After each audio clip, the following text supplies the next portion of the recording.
आज वैसे हमने हाइपर कॉन्जुगेशन पढ़ना है, लेकिन पहले हम कॉन्जुगेशन की डेफिनेशन देख लेते हैं।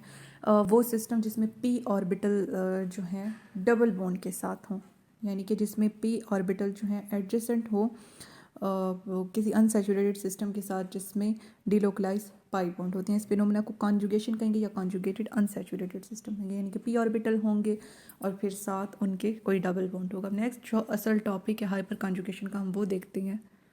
अच्छा, अब हाइपर कॉन्जुगेशन में क्या है कि इसमें सिग्मा इलेक्ट्रॉन कॉन्जुगेशन में होंगे पाई इलेक्ट्रॉन के साथ, ठीक है। पी ऑर्बिटल के इसे हाइपर कॉन्जुगेशन कहेंगे, यानी कि जब सिग्मा इलेक्ट्रॉन्स का लिंक पाई इलेक्ट्रॉन के साथ होगा, ठीक है। सिग्मा इलेक्ट्रॉन कॉन्जुगेशन में होंगे पाई के साथ, यानी कि पहले जिस तरह बेंजीन में होता है, पहले सिग्मा इलेक्ट्रॉन फिर पाई, वो डबल बॉन्ड की शक्ल में आ रहा होता है, फिर सिग्मा फिर पाई, तो यानी यूँ कॉन्जुगेशन में है, इन्हें हम हाइपर कॉन्जुगेशन कहेंगे, ठीक है। और किसके? पी ऑर्बिटल्स के।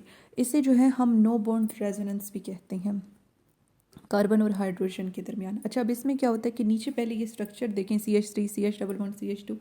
CH2 जो है CH के इलेक्ट्रॉन खींच लेते हैं, तो इलेक्ट्रॉन की डेफिशिएंसी हो गई। इस डेफिशिएंसी को पूरा करने के लिए ये जो आगे CH3 है ना, ये अपना एक प्रोटॉन रिमूव कर देगा। जब प्रोटॉन यानी कि हाइड्रोजन जाएगा तो वो जाते हुए इलेक्ट्रॉन इसके पास छोड़कर जाएगा, तो ये इलेक्ट्रॉन फिर इस दूसरे वाले कार्बन को दे देगा कि ये इससे अपनी डेफिशिएंसी पूरी कर ले।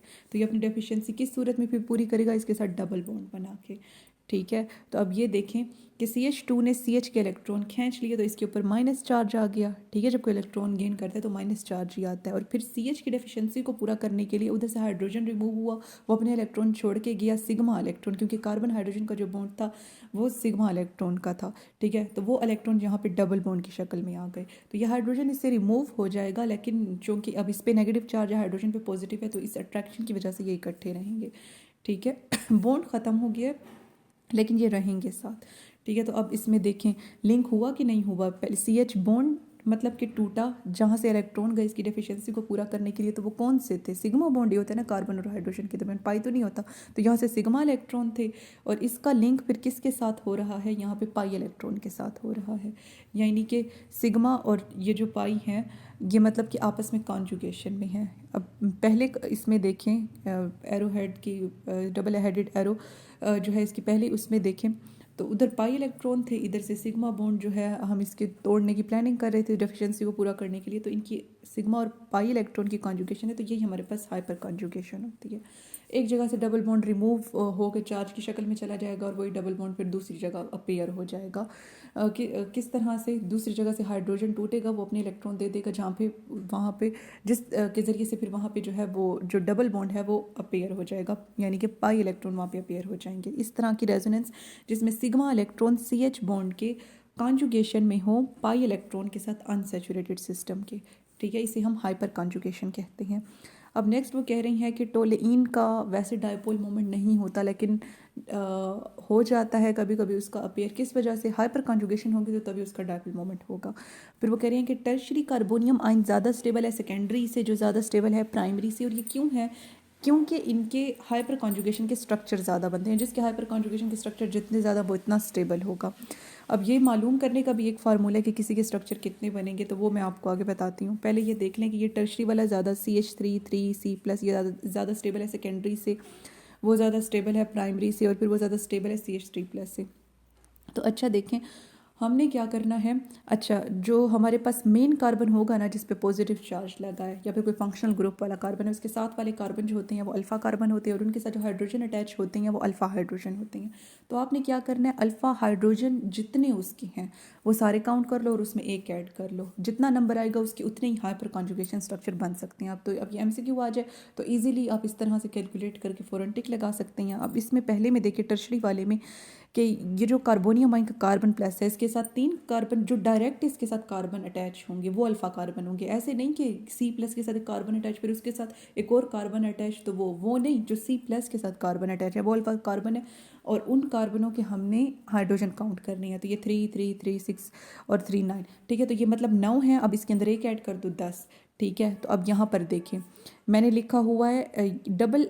अच्छा, अब ये दो स्ट्रक्चर तो डबल हेडेड एरो के साथ आ गए, ठीक है, तो बुक में भी आप यही देखेंगे और फिर साथ बुक में लिखा होगा कि 8 और स्ट्रक्चर, तो 8 वो और 2 ये 10, तो बन गई ना 10 स्ट्रक्चर। अब नीचे में देखें कि CH प्लस सेकेंडरी वाला ये है CH3 इसमें कितने अल्फ़ा हाइड्रोजन अच्छे हैं, इसमें एक ऐड कर दो 7, तो 5 मैंने इधर लिखे हैं और 2 ये, तो कितने हो गए 7। ठीक है, सेकेंडरी में 7 बनेंगे।